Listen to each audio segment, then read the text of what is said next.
Mbare, Mbare, Mbare. Mandura mtengo. Alvaya music tirota, ota.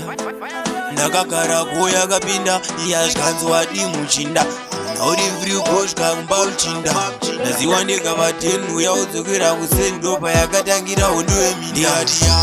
Yatsika dope yamwa, zvatenda zinyoro zvatenda kusiyana. Nenge mufi mukono tichazivana, mangwana ndomukira Mbare kupakapana. Nakanzwa umusoro kuzazi wangu uchifamba-famba, mburugwa mukati kumalapa-lapa. Ndanga ndiri kusleep over pamaintsvaka pandikadzoka nchikwenya nechisaka. Ndakambotenzera ndichiti mapeti hapana ndisati ndaivabeya. Dzakandiruma svika ndiwete, dzairuma nemuhapwa chero kune come from guest Mbare ndabva ukaduma ndakajuma ntsvintsva ndandibviravira mboma akandiri yayan paten handi sleep over wozongoenda kuseni. Baby akabuda Tsikidzi Mupant, baby akabuda Tsikidzi Mupant. Yeah, Tsikidzi Mupant ndabale ndiro tipisi kudosomana nerenti.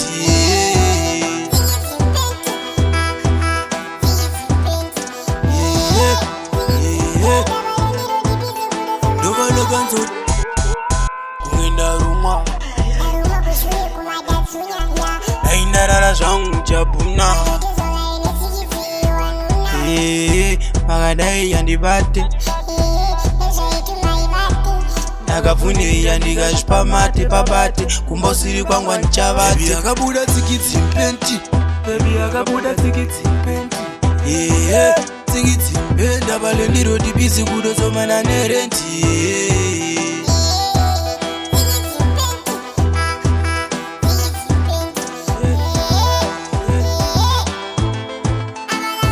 Nakanzwa umusoro kuzazi wangu uchifamba-famba, mburugwa mukati kumalapa-lapa. Ndanga ndiri kusleep over pamaintsvaka pandikadzoka nchikwenya nechisaka. Ndakambotenzera ndichiti mapeti hapana ndisati ndaivabeya.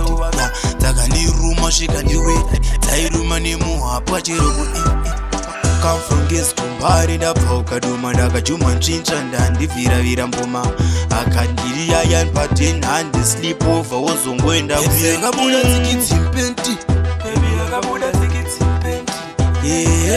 Tsikidzi Mupant ndabale ndiro tipisi kudosomana nerenti.